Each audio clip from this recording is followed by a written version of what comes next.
No mês de dezembro, aqui no Física e Afins, vocês vão estar participando do projeto Ciência Delas, onde eu entrevistei diversas cientistas e elas vieram aqui contar pra gente sobre as suas carreiras, sobre as suas pesquisas e muitas curiosidades. Eu acredito que esse projeto vai ser uma das coisas mais incríveis que eu já fiz aqui no Física e Afins. Espero que vocês gostem e para não perder nada, já te inscreve, ativa as notificações e eu espero que tu goste dessa entrevista maravilhosa.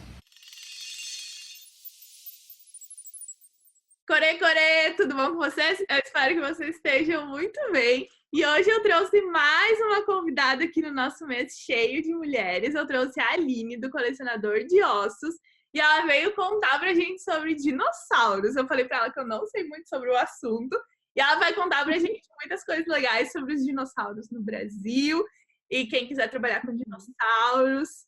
E a gente vai conversando e vamos ver o que sai. Então, muito obrigada por ter aceitado participar aqui no Física e Afins. Eu fico muito feliz mesmo. E... A honra é toda minha, sempre foi um sonho. Na verdade, estou aqui realizando um sonho, pessoal. Então, deixa eu tietar, minha hora de tietar agora. Sou fã da Bibi, é um produto espetacular. Não é puxação de saco, é porque realmente a gente precisa de pessoas inspiradoras e essa é uma delas, definitivamente. Valeu, Bibi. Obrigada, eu digo mesmo. Já até te deixei emocionada antes, mas vamos lá. Vamos... Depois que ela faz, me liga e me faz chorar. Massa. Se tu quiser começar te apresentando pro pessoal, assim, qual a tua formação, o que tu faz, para eles te conhecerem um pouquinho. A carteirada? Tem que dar carteirada. Então, para eles me conhecerem, eu sou a Aline Guilardi, eu sou pesquisadora, também trabalho com divulgação científica. Então, eu sou paleontóloga. No Brasil não existe um curso de graduação em paleontologia. Então, é um caminho um pouco longo. Para se tornar paleontólogo no Brasil, eu fiz um curso de ciências biológicas, então eu sou bióloga. Fiz mestrado e doutorado com foco na área de paleontologia. E isso, então, me dá o título de paleontóloga aqui no Brasil. Atualmente, eu sou professora lá na Universidade Federal do Rio Grande do Norte, em Natal. Não estou lá, mas estou voltando para minha terra.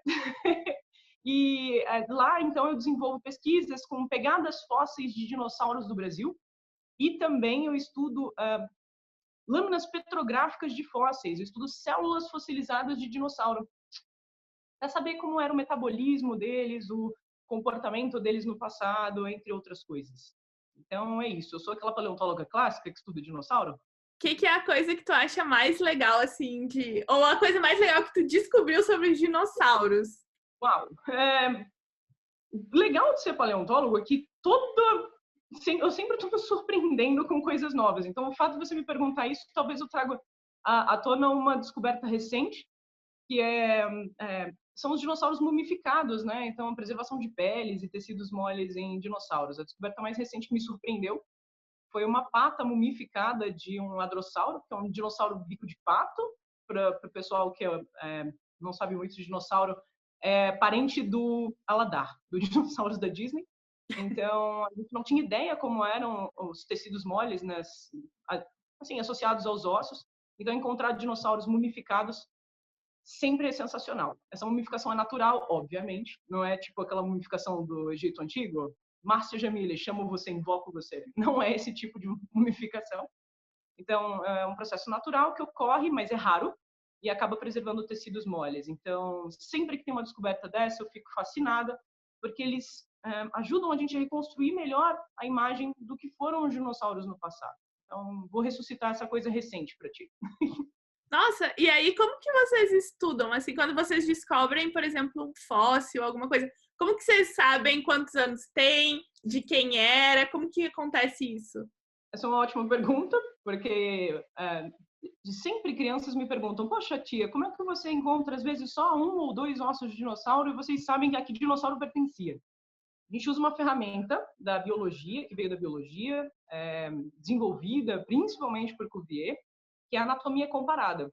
Então, a gente tem um conhecimento relativamente bom sobre os organismos atuais, né, como é o esqueleto deles, e a gente encontra no registro fossilífero também alguns organismos completos que servem de base comparativa para a gente estudar os materiais incompletos.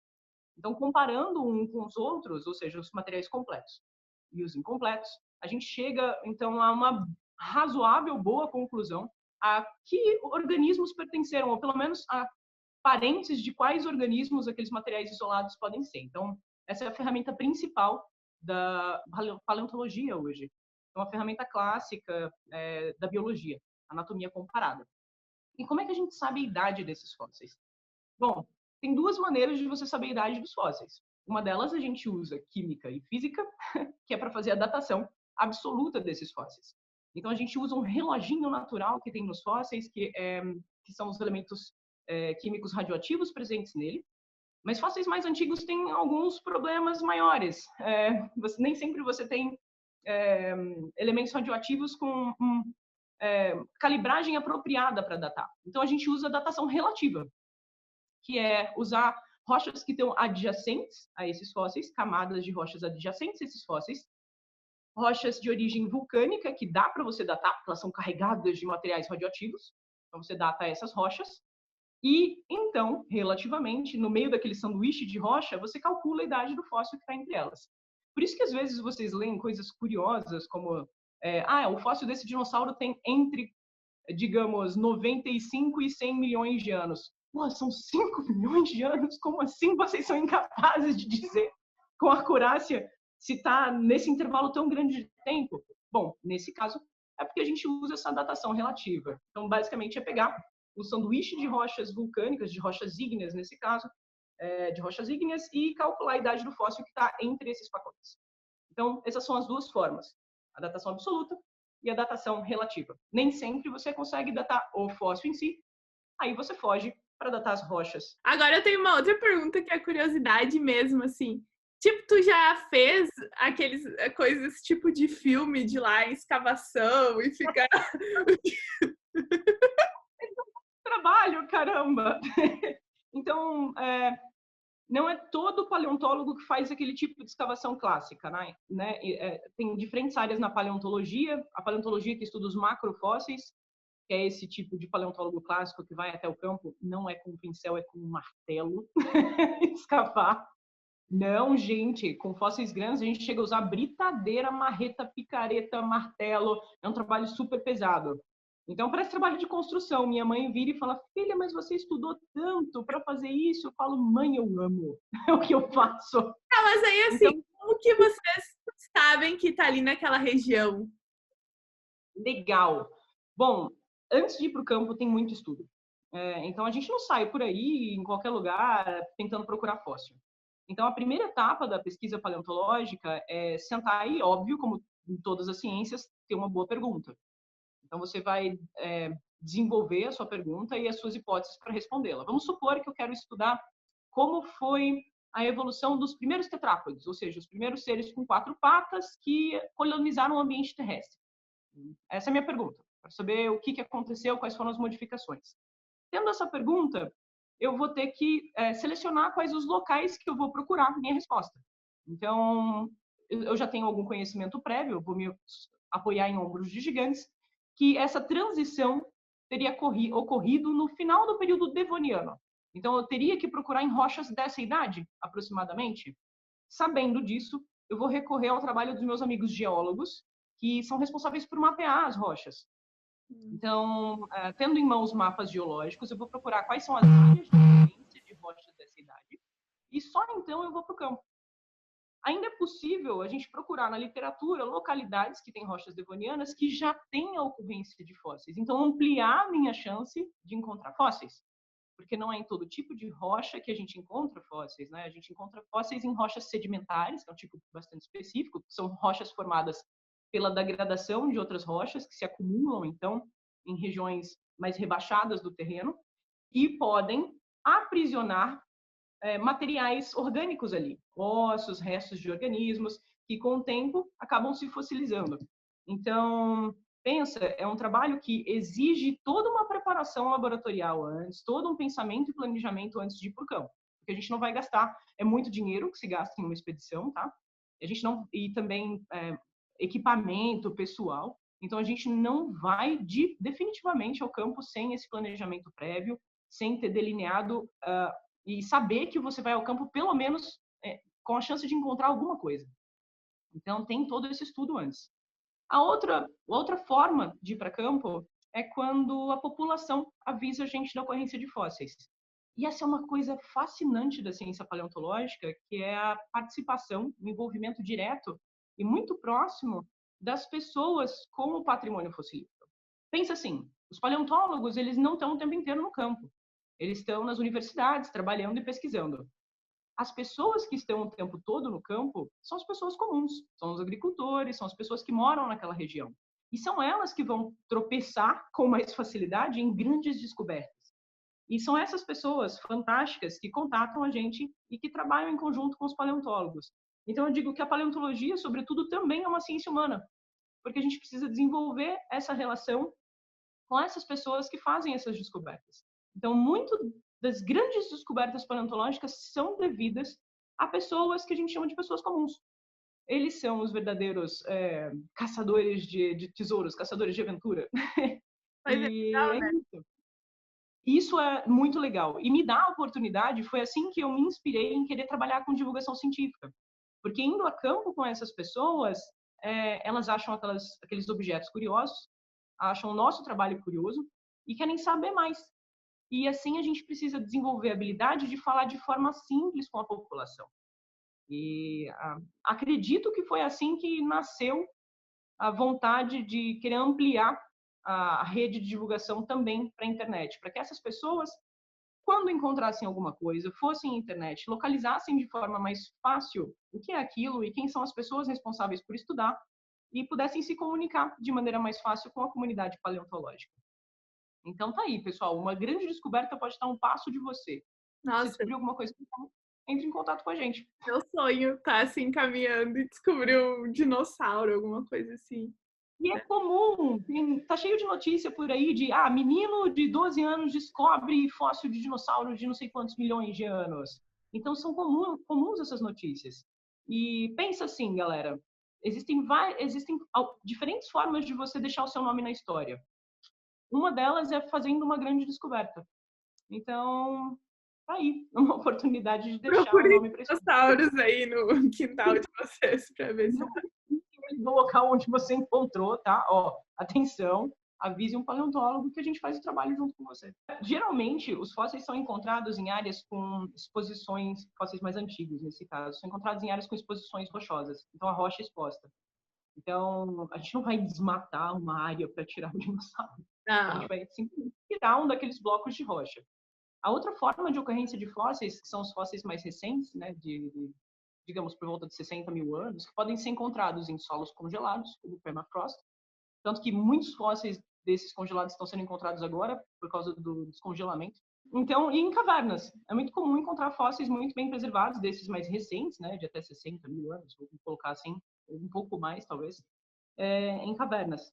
Então, toda retirada, ela é feita, pode parecer destrutivo, né, britadeira, etc., mas ela é feita com todo cuidado para a preservação dos fósseis. Os fósseis, lembrando sempre, eles são objetos únicos. Então, todo esse processo, apesar de envolver ferramentas muito pesadas, ele é um processo muito cuidadoso e muito delicado para não destruição daqueles restos. Muitas vezes, talvez vocês saibam que espécies pré-históricas, elas são representadas por um único fóssil. E é justamente por isso, o processo de fossilização, ele é raro, ele é difícil de ocorrer. Então, aquele fóssil que eu posso estar trabalhando, ele pode ser o único registro de uma espécie que viveu no passado. Então, eu preciso ter um trabalho minucioso, cuidadoso, e por isso a preparação desse material muitas vezes leva muitos anos. Alguns dinossauros maiores podem levar até 15 anos para ser completamente preparados antes de começarem a ser estudados. Então, algumas vezes vocês escutam assim, o dinossauro descoberto em Marília, mas aí não sai nada, mais nenhuma notícia sobre aquele dinossauro. O que acontece provavelmente é que esse dinossauro está sendo preparado cuidadosamente para depois ser estudado, então é só ter um pouco de paciência, porque esse processo realmente precisa ser realizado com delicadeza e cuidado. E no Brasil, assim, onde tem lugares que estão sendo estudados, por exemplo?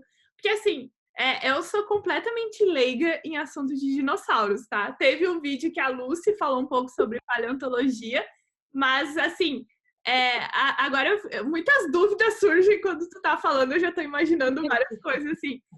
Aí, quando vocês encontram o fóssil, aí vocês levam ele para algum lugar. Que lugar seria esse? Assim, a universidade? De acordo com a legislação do Brasil, os fósseis eles são patrimônio da União, porque eles são de interesse de todos, porque eles contam a história do nosso planeta. E sendo classificados dessa forma, no nosso país eles devem ser resguardados em instituições de ensino e pesquisa, como museus e universidades. Então, depois de coletado, um fóssil necessariamente vai para esses ambientes para que ele possa, então, gerar conhecimento e ajudar a contar a história da evolução da vida no planeta, inclusive a nossa história. Então, aqui no Brasil, depois que você coleta um fóssil, vai ser definitivamente levado para um museu ou universidade e lá vai passar alguns anos até ser estudado por pesquisadores. Aí você perguntou, onde ocorrem, né, fósseis no Brasil? Os fósseis, eles ocorrem, como eu falei para você, em rochas sedimentares. A maior parte do território brasileiro, ela é coberta por rochas sedimentares. Então, basicamente, a gente encontra fósseis em todas as regiões brasileiras, em todos os estados brasileiros. Lógico que em alguns lugares são mais ricos em fósseis do que outros, e por isso que a gente ouve tanto notícias sobre, por exemplo, novos dinossauros ou novos organismos pré-históricos encontrados no Rio Grande do Sul, ou na região da Chapada do Araripe, lá no Nordeste brasileiro. Essas regiões são chamadas de bacias sedimentares, então, e elas podem ter unidades, pacotes de rocha, que no passado tiveram condições ambientais adequadas para a preservação de materiais fósseis. Os locais mais famosos no Brasil são o Rio Grande do Sul, para fósseis da Era dos Dinossauros. Para fósseis da Era dos Dinossauros também a região interior do Nordeste brasileiro, lá a região do Araripe, da Chapada do Araripe, que inclusive é uma das áreas fossilíferas mais famosas do mundo, está entre as 5 áreas paleontológicas mais importantes do planeta, que guarda realmente fósseis de qualidade excepcional. Então, somos famosos, gente. O Brasil é relevante no mundo por causa dos fósseis. Além disso, o interior do estado de São Paulo é riquíssimo em fósseis. O oeste paulista, inclusive, toda aquela região de pasto onde o pessoal planta cana, etc., aquilo pipoca de fósseis, de dinossauro. O interior do estado do Mato Grosso também. Afora essas áreas, fósseis de outras idades também são encontrados. Então, fósseis de idade mais recente, que a gente chama do período quaternário, fósseis referentes àqueles grandes mamíferos da Era do Gelo, são encontrados por quase todo o território brasileiro, com destaque para a Bahia e todos os estados do Nordeste brasileiro, o sul do estado de São Paulo, o litoral do estado do Rio Grande do Sul, e fósseis muito antigos, da origem da vida no planeta, são encontrados no estado de Minas Gerais, no estado do Mato Grosso, também na Amazônia. Então, todo o Brasil é riquíssimo em fósseis de diferentes idades. E essas diferentes idades, imaginem, como páginas de várias páginas do livro da história da vida. E que esse livro da história da vida, essas páginas, elas estão espalhadas por todo o planeta, mas elas se complementam. Então, o Brasil tem páginas da história da vida que não estão presentes em outras localidades. Então, o nosso território é super relevante para compreender pequenos fragmentos, pequenos trechos dessa história que levou até o momento atual, que vai levar a nossa conquista espacial muito em breve. Nossa, então, chocada. Eu não sabia que o Brasil era tão rico. Porque, olha, infelizmente as pessoas não divulgam tanto esse tipo de notícia, né? Eu sou gaúcha, eu nem sabia que o Rio Grande do Sul tinha essa quantidade que tu tá falando. A semana passada, ou retrasada, foi publicado o Gnatovorax, que foi um dos primeiros dinossauros. Ele vai ajudar a entender o início da história, o início da evolução dos dinossauros, lá do Rio Grande do Sul, da região de São João do Polesine, perto de Santa Maria. Então, famoso no mundo todo, um artigo muito bem recebido por toda a comunidade internacional, com grande alegria, por ter a possibilidade de ajudar a entender melhor o início da história, a aurora dos dinossauros no mundo. Então, sim, ainda é pouco divulgado, porque, infelizmente, a nossa fonte de informação de ciência ainda é a mídia aberta e os jornais, ainda é a televisão aberta e os jornais. E, obviamente, só aquele topinho do iceberg de notícia, geralmente dinossauros, não toda outra diversidade de vida do passado que existiu, são noticiadas. A mídia aberta, os jornais, eles estão mais interessados em notícias que vendem. Então, será que para eles talvez não entendam que o público está interessado em saber também coisas positivas, não só tragédias, mas coisas positivas, né, sobre o nosso país. Daí, a única forma, infelizmente, de encontrar essa informação é pelo YouTube, são pelos canais de pesquisadores como a grande Lucy, como o professor Mário Dantas, como o Johnny, como eu e outros colegas que divulgam paleontologia de maneira independente. E porque eu mesmo comecei a aprender muito pouco, porque eu assisto só realmente um pouquinho dos vídeos e eu já fico maravilhada, porque eu acho muito incrível saber que, tipo, no passado existiram todos esses dinossauros e que as pessoas estão estudando. E quando tu vai no museu, tu olha aquilo, parece surreal, assim, que tu olhe algo de perto e tu pense como que aquilo existia e por que as pessoas não falam. E também, assim, aí agora eu quero até puxar para pergunta, assim, como que tu decidiu que tu queria estudar os dinossauros? Foi de criança? Foi mais velha? Vou tentar não chorar contando, tá? Mas vamos lá.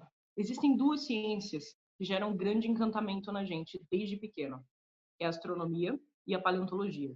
É muito difícil você encontrar uma criança que não seja apaixonada ou por astronomia ou por paleontologia. Eu digo que eu nunca cresci, porque eu era uma criança pequena apaixonada pelas duas coisas. E eu acabei viciada naquela sensação de encantamento e de grandiosidade, de mistério, de medo que às vezes causa você pensar na imensidão do espaço e, no caso da paleontologia, na imensidão do tempo. E eu acabei viciada nessa sensação. E, então, desde pequena, assim, eu era apaixonada não só por dinossauros, mas por todos os seres pré-históricos, né, que habitaram o nosso planeta no passado. Eu insisti muito nisso, enchi o saco dos meus pais para que eles me levassem a museus e tudo mais. E eu sempre fui muito teimosa. Apesar de todo mundo me dizer contra, tentar me desestimular, dizendo, isso não leva a nada, isso não vai ter futuro, você não vai ganhar nada com isso. Eu sempre fui aquela que falei assim, então vou fazer exatamente o contrário do que você está falando. Insisti.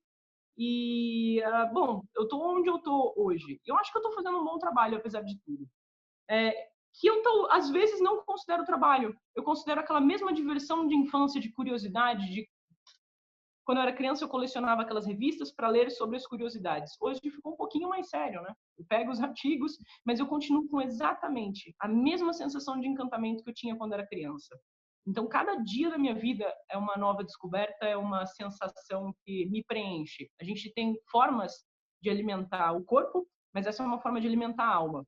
Então, eu prefiro dizer que eu me mantive criança porque eu sempre quis alimentar cada vez mais a minha alma. Então, Sério, muito bonito, assim. E a segunda, eu entrevistei uma outra convidada que ela falou sobre tubarões, que o trabalho dela é estudar tubarões. E ela falou a mesma coisa, que desde criança ela falou assim, ó, que era desesperada por tubarões e que ela também incomodava a mãe dela para levar em todos os lugares que dava para ver um tubarão.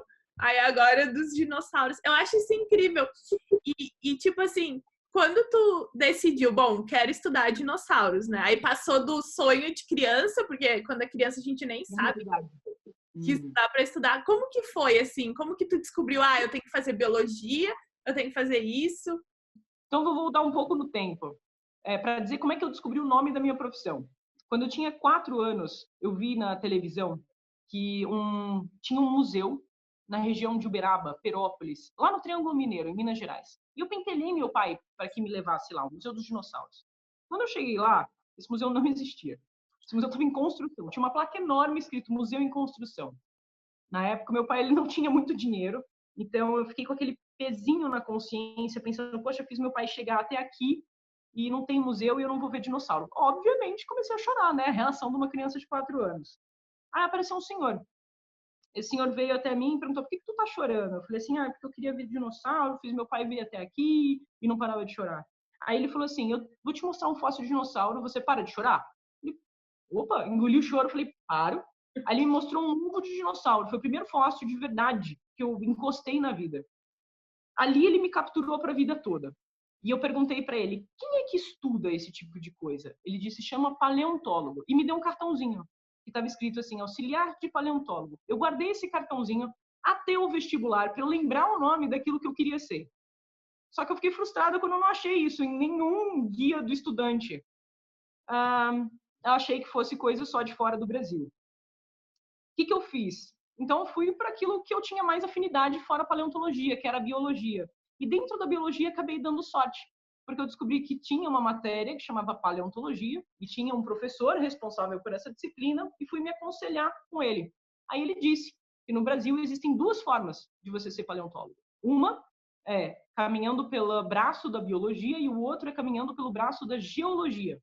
E depois disso, se especializando no mestrado e doutorado na área, então você se tornaria paleontólogo. Hoje, eu sei que tem outros caminhos, muitos caminhos levam à paleontologia. Então você pode vir de outras áreas, desde que você produza no seu mestrado e no doutorado uma dissertação e uma tese convincente dentro do tema que você está pesquisando, dentro da paleontologia, você então se torna um paleontólogo. Daí você pode ter diferentes backgrounds, vamos colocar assim. Às vezes, geógrafo, arqueólogo mesmo. Você pode se tornar um paleontólogo se você produzir um bom trabalho na área. Então, foi isso. Foi meio na sorte, pelo menos no aspecto de quando eu entrei na biologia, só que eu descobri que o caminho que eu estava trilhando, sem querer, estava certo. A parte boa é que hoje em dia tem vários canais que a pessoa pode ter o Twitter, Instagram, sei lá, meios de divulgação científica, porque eu mesmo também, quando eu entrei na física, eu era muito perdida. Eu só sabia que eu queria fazer física, eu nem sabia direito o que era. Eu assisti um filme lá que é o que a gente brinca no canal, que é o filme que não pode ser nomeado, porque é uma pseudociência horrível, assim. Mas quando eu assisti aquilo, eu pensei, nossa, eu quero estudar isso, sabe? Total razão. Para você ver como a cultura pop ela tem influência nas nossas escolhas também, a maior parte dos paleontólogos da minha geração foram influenciados por Jurassic Park, que hoje a gente sabe que tem um monte de falhas, mas não importa, ele levou a gente para paleontologia. E no teu caso, o filme que não pode ser nomeado, levou para física. Então, tudo bem, a gente pode até sentar e brincar de corrigir os erros desses filmes. Mas, querendo ou não, eles acabaram levando a gente lá. Isso foi fascinante. Assim, agora eu acho que vai ser difícil essa pergunta, mas é que eu tô curiosa. Assim, fala pra gente algumas curiosidades assim dos dinossauros, tipo coisas que tu acha legal, sei lá, curiosidades assim que tu acha interessante. Gerais, assim. Uma delas é que os dinossauros eles estão vivos até hoje. Você sabe disso, né? Os dinossauros estão aí e, inclusive, são um dos vertebrados mais bem-sucedidos do planeta. Os dinossauros vivos hoje são as aves. Então, as aves, elas surgiram, elas são um ramo dos dinossauros que surgiu ainda no período Jurássico. E elas se deram tão bem que se diversificaram ao longo do Cretáceo e sobreviveram àquela grande extinção no final do período Cretáceo. Então, essa é a primeira grande curiosidade, vamos colocar assim. Sabe aquele frangão que tu come no almoço, aquela canja gostosona da mãe? Tu tá comendo um dinossauro, cara. E sim, provavelmente carne de dinossauro não aviano tinha gosto de carne de dinossauro aviano. Então, hoje a gente usa na paleontologia esses dois termos para diferenciar os dinossauros que são aves dos dinossauros que não são aves. Então, dinossauro aviano, aves. Dinossauro não aviano, todo o resto que a gente normalmente chama de dinossauro. Então, essa é a primeira grande curiosidade. A segunda curiosidade é que esquece tudo aquilo que você viu de imagem na tua infância sobre como eram os dinossauros. A ciência avançou pra caramba e hoje a gente tem uma compreensão muito melhor sobre como eram esses animais. Eles eram criaturas super ágeis, com comportamentos complexos e muitos deles, sim, tinham penas. Então, sabe aquele seu Tiranossauro Rex? Por mais que a gente ainda debata hoje sobre a presença ou não de penas em Tiranossauros Rex, definitivamente na linhagem desse organismo a gente conhece fósseis muito bem preservados de parentes do T-Rex que eram cobertos de penas, e penas longas. Não era que nem Jurassic Park, que é aquela coisa verde, assim. Por mais que seja muito maneiro pensar num dinossauro assustador, reptiliano, escamoso e etc., a ciência ela não quer agradar o teu gosto. Então a ciência ela procura as respostas verdadeiras. E com o tempo a gente foi refinando os nossos métodos de análise, apareceram fósseis muito melhores e hoje a gente tem uma compreensão muito melhor da imagem dos dinossauros. E sim, muitos deles tinham comportamentos semelhantes às aves, tinham penas ou estruturas semelhantes a penas recobrindo o seu corpo. E a gente precisa trabalhar duro como divulgador de paleontologia para tentar mudar essa visão que as pessoas têm dos dinossauros. O que a gente vê em Jurassic Park, eles são monstros. Aqueles monstros que habitaram a nossa infância, que a gente chamava de dinossauros. Mas os dinossauros mesmos são hoje muito bem compreendidos como criaturas totalmente diferentes daquilo. Pode ter aquela forma geral, mas em termos de comportamento, em termos de cobertura da pele, eles eram bastante diferentes. Outra curiosidade, deixa eu pensar. Nossa, essa da pena já me chocou. Eu já tô imaginando um dinossauro cheio de pena agora. Totalmente. E o legal é que a gente descobriu que mesmo alguns dos primeiros dinossauros, dos dinossauros mais antigos, mais basais, a gente chama na biologia, né? Eles já tinham estruturas semelhantes a penas. Então, se essa característica está presente lá na base da evolução do grupo, muito provavelmente ela se arrastou por toda a evolução do grupo. E pode, lógico, ter sido perdida em um ramo ou outro, mas de qualquer forma, é mais parcimonioso pensar que essa característica se manteve na maioria das linhagens. Então, essa é a nossa atual compreensão. Fósseis cada vez melhor preservados estão sendo encontrados, então, com o tempo, a nossa visão dos dinossauros vai ser mais e mais refinada. E nesse ponto, vou botar uma ressalva. Galera, às vezes parece que a ciência muda muito e que ela é muito indecisa. Não é isso. Essa é a melhor característica da ciência, na verdade. Que ela tem essa capacidade de autocorreção e ela não vê problema nisso. O legal da ciência é que ela não é feita de dogmas. Então, ela se corrige toda vez que novos métodos de análise e novas descobertas, novos fatos que você descobre, eles vêm à tona. Então, a ciência ela é fascinante por conta disso. Ela sempre se renova. Então não fica chateado com a paleontologia que está destruindo o teu dinossauro. Na verdade, a gente está descobrindo cada vez mais coisas legais sobre eles. Sobre dinossauro, outras coisas legais. Cada vez mais a gente descobre diferentes hábitos de vida para os dinossauros. Então a gente tem dinossauros, inclusive, que eram semiaquáticos. Dinossauros que eram muito grandes e dinossauros que eram muito pequenos. Dinossauros que tinham pescoço comprido, dinossauros que tinham crista. Então a variedade deles foi gigantesca. A outra curiosidade é justamente os dinossauros não avianos, pelo menos, eles viveram por mais de 150 milhões de anos. Então, eles têm uma diversidade incrível de formas, de tamanhos e tudo mais. Eles não são só aqueles dinossauros clássicos que a gente conhece, como o Triceratops, o Tyrannosaurus Rex. Então, pensa que a gente está no planeta como ser bípede, os seres que levariam, a linhagem que levaria, né, o que a gente chama de Homo sapiens, há pelo menos 4,4 milhões de anos. Comparado aos 150 milhões de anos que os dinossauros dominaram o planeta, isso não é nada. É uma poeirinha de história geológica que a gente está ocupando aqui. Então, os dinossauros eles são surpreendentes por conta disso e a gente tem muito a aprender com eles. Foram uma das linhagens mais bem-sucedidas.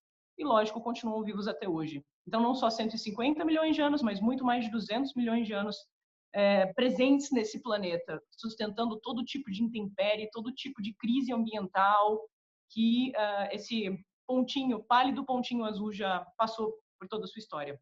E pra gente finalizar, se tu comentar um pouco do teu canal, do teu trabalho, para o pessoal ir lá te seguir, comentar, assistir teus vídeos.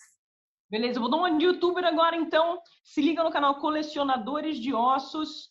Não esquece de curtir os vídeos, ligar o teu sininho e acompanhar a gente também pelas redes sociais. Você pode encontrar a gente no Twitter, no Instagram, no Facebook e acompanhar todas as novidades paleontológicas, não só do Brasil, para conhecer mais sobre a paleontologia do teu país, mas também sobre a paleontologia do mundo.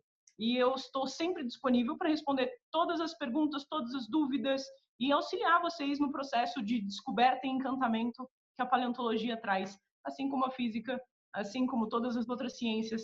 É uma grande jornada. E é um prazer estar neste planetinha e compartilhando esse mesmo tempo com todo mundo. Então, gente, os links vão ficar todos aqui na descrição. Vocês vão lá seguir o canal delas, Twitter, tudo. Ela tá sempre comentando, fazendo várias coisas legais no Twitter. Espero que vocês tenham gostado do nosso vídeo. Se inscrevam, comentem, curtam. E até a próxima. Muito obrigada por ter participado aqui com a gente. Tchau! Não se esqueçam de sempre acompanhar os vídeos da Bibi. Ela é uma mulher inspiradora e tem muita coisa para encantar vocês, com certeza, vindo por aí nos próximos vídeos. Beijo, Bibi. O mesmo, eu te muito obrigada por ter vindo aqui. Eu admiro o teu trabalho também. E, pessoal, vão lá no canal da Aline, Colecionadores de Ossos. Se inscrevam lá. Muito obrigada e até a próxima. Tchau! Vocês acabaram de assistir uma entrevista incrível do projeto Ciência Delas, aqui no YouTube, Fiz que a Fiz, criado por mim, Gabriela Bailas. Espero que vocês tenham aproveitado muito a entrevista, vocês tenham aprendido muito. Não esquece de deixar o teu like, comentar, compartilhar, ative as notificações, vai no canal das minhas convidadas também se inscrever e até a próxima. Não perde nada, ativa as notificações, te inscreve, manda já nos grupos de WhatsApp. E é isso, até a próxima, tchau!